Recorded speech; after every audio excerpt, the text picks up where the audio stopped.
What is going on, guys and gals? It is your boy J Love coming back at you with another video about trucking in general. That's right, guys, not just a hotshot company anymore. We have the semi on the road. The semi is on its second load right now. A couple just short and easy loads, guys. We went from Rogers, Arkansas to Oklahoma City, and now we're going Tulsa to Dallas. Kind of doing a couple smaller loads, not trying to put too many miles on the setup at the moment, kind of just testing everything out, seeing how it does with certain weights, seeing if there's other maintenance issues we need to address before we basically just let it go, and let it go make that dollar bill, right? So a big part of understanding the semi, understanding operations with the semi is going to be to understand the semi's cost per mile. Now, whether you do hotshot or anything commercially hauling, you want to understand what your cost per mile. Even if you're doing Uber Eats, you want to understand what your cost per mile is to see if you're even profiting over the long run. Now, in this video, guys, like the title says, we're going to be going over the cost per mile for this semi truck. I'm going to help you understand a little bit more how you can identify what your cost per mile is, and you can figure out what rate you need to be at and how much you're going to profit when you're in that rate. The rate per mile isn't everything. The profit per mile is the most important, right? So we need to understand what rate we can be at in a bad area, what rate we can be at if we don't have any other loads, what rate can we be at and still be able to profit. People talk about, oh, don't take cheap freight, don't do XYZ. Everybody else has a different cost per mile, okay? $2 a mile for one person, they might be profiting 60 cents a mile with that. But another person might be losing 10 cents a mile with it. So it's important to understand what your cost per mile is, and it's going to be a little bit different for everybody. Mostly it's going to be kind of around the same, but everybody has different truck payments. Everyone has a different insurance payment. Everybody pays dispatchers or don't. Everybody pays, different amounts on fuel sometimes depending on where you are in the nation or what you usually run. We're in the Midwest. I'm in Missouri, and we're pretty much, I look at it like we have some of the cheapest fuel around. I know when people were like freaking out about fuel costs, we were still seeing, obviously it got a lot higher for us as well, but we're usually about 30 to 40 cents lower than a lot of the people that are complaining about fuel costs, right? So sorry for you guys, right? So I'm going to go over what our cost per mile came out to, how you guys can calculate yours, and yeah, how we can just learn more and become more profitable and become better truckers. Yeehaw. But I love you guys so much. Thank you guys for being part of this channel. If you need a dispatcher, hit me up. We have some holes open that we need to fill. So love you guys so much, and let's get into this. Okay, guys and gals. So first thing on the bucket list right now is fuel, okay? Fuel came out to 65 cents a mile. How did I get that number? I'm glad you asked. So all of this stuff is going to be based off of 10,000 miles, okay? Some of the numbers are going to change if you run more miles, and they're going to change if you run less miles, okay? Fuel is not one of those numbers, okay? The cost is pretty much going to be the same, but there are going to be a couple things that come into play with your fuel cost. Your fuel cost is going to be based a lot off of your average miles per gallon. I put ours as 7, so if you're a hotshot and you're more like 8, 9, or 10 usually, put it at that. But I think 7 for our setup is going to be a number that we're going to be able to hit and be able to do consistently. So that's the number I went with. So what I did was I took 10,000 miles, because that's our, for our example, that's how many miles we're going to run in the month. I think that's a really good number to go off of.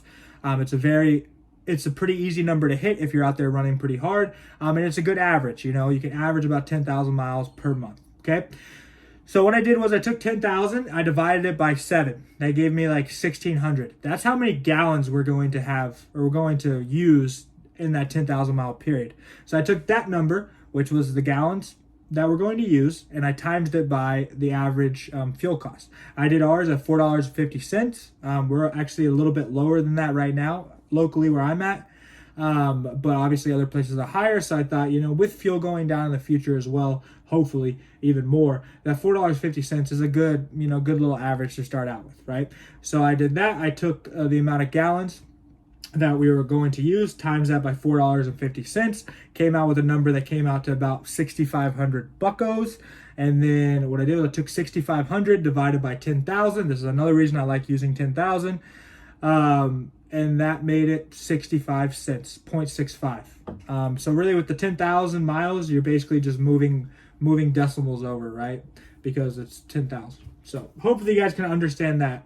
I'm going to go over the fuel one more time because it's kind of difficult to understand, right? So if you got the calculation of fuel, just fast forward. To calculate fuel, guys, I took our average miles per gallon, which is going to be 7, most likely. So I took 10,000. I divided that by 7. That gave me the total amount of gallons that we were going to use during those 30 days. Came out to about 1,600. I timed that by average fuel cost, which is about $4.50 right now per gallon. And so that gave me like $6,500. And I took the 65 and I divided that by how many miles we're going to be running to spend the $6,500, which is 10,000. And it gave me 0.65. Okay, awesome. Dispatcher pay, guys. This is, or not dispatcher pay, driver pay, guys. This is going to be as well as another, we could say, well, not really a fixed cost because it's going to change with the gross, but ours is based off gross because we pay 30% of the loads to the driver. So actually a driver's pay is going to cost you more per mile if you're getting better rates per mile, right? Because he's going to have to drive less, and the amount of money he gets paid is not based off the miles, it's based off the gross. And I like that more because that means he's going to be in your corner as well, trying to find the best paying freight possible, and be more willing to go to areas that might be a little more difficult for him, but because he's getting paid to go there better, because, you know, he's not just getting paid per mile, he's getting paid by the gross, and he knows that better paying loads pay him more, then he's more on the team, right? If you're just paying him by mile, he's like, well, I don't want to go to Chicago or New York. Like, I'm getting paid by mile. I'd much rather spend my miles in the back roads of Kansas, right? Not in these big cities. But obviously those loads don't pay as well usually. So that's how driver pay is going to work with our company, and we calculated about $1 per mile in this sense, and I think that's a really good pay to the driver, as well as a good number to look at. Maintenance, our maintenance fund is going to be about 10% of gross. We're going to put that in the maintenance fund. I calculated, you know, basically what our gross should look like in this scenario. I try to be conservative with it. I said we're probably going to average about $3.25 per mile in this scenario. Times that by 10,000, and that gives us 32,500. Take 10% of that, and that is that's 3,250, and then that's how much we would put in our maintenance fund, and then divide that by 10,000 because that shows us how much it's going to cost per mile, and it came out to 32 cents a mile. Going forward, our payment is a fixed cost, right? So we're going to pay $1,400 for our truck and trailer, regardless of us running 100 miles or us running 15,000 miles, okay? So all I did with that was I took 1,400 divided by the amount of miles we're going to run. 10,000 gave me 0.14, 14 cents a mile. Same with insurance. Our insurance is going to be $2,000 a month regardless. So I just took that divided by 10,000 and got 0.2, right? If I did it, it's going to cost us $2,000 whether we run 5,000 miles or 10,000 or 15. So that number is always going to be changing. One month it could be really expensive because you didn't run as much. Another month it could be really cheap per mile because you ran a lot. But it's always going to be $2,000 a month. Okay, does that make sense?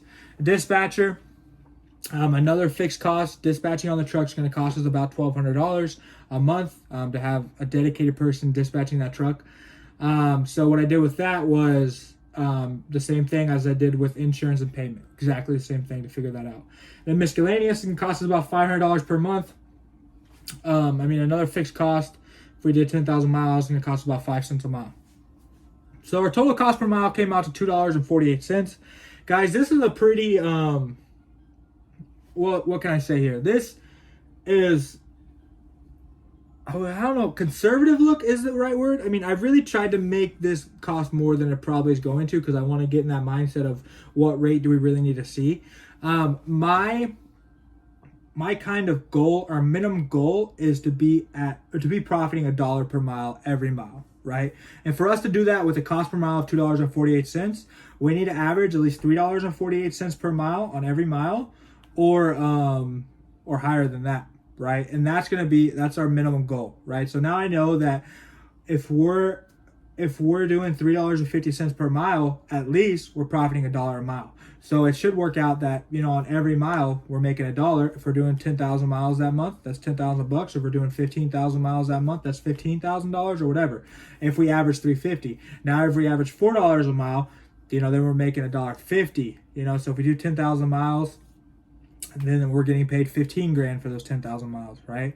So that kind of really puts it into perspective when I'm looking at the load board and I'm seeing numbers and I'm like, oh, actually, guys, you know, I know how much I'm going to profit off this load, right? At this rate per mile. This is the rate per mile I need. So our needed rate per mile all the time is $3.48. So now I know, guys. And so hopefully you guys can learn from this video. You guys can I was able to explain it pretty well. This is basically what I've been looking at. If you look over the corner here, you can see some semi-truck margins. I kind of just wanted to break down every cost that could go into play. Again, guys, I was pretty open with the numbers, making some stuff cost more than it probably is going to cost, just so we don't overpromise and underdeliver. We can always underpromise and overdeliver. That's kind of the name of the game when you're dealing with investors, dealing with friends. You know, you want everybody to be on the same team, in the same wavelength in their minds, and no one's expecting something that's not going to happen, right? So I want everybody to be on the same page, and I think these numbers right here are really going to help us be on the same page. So that's kind of what I'm looking at, guys. But love you guys so much. Thank you for being a part of this video, and we'll talk later.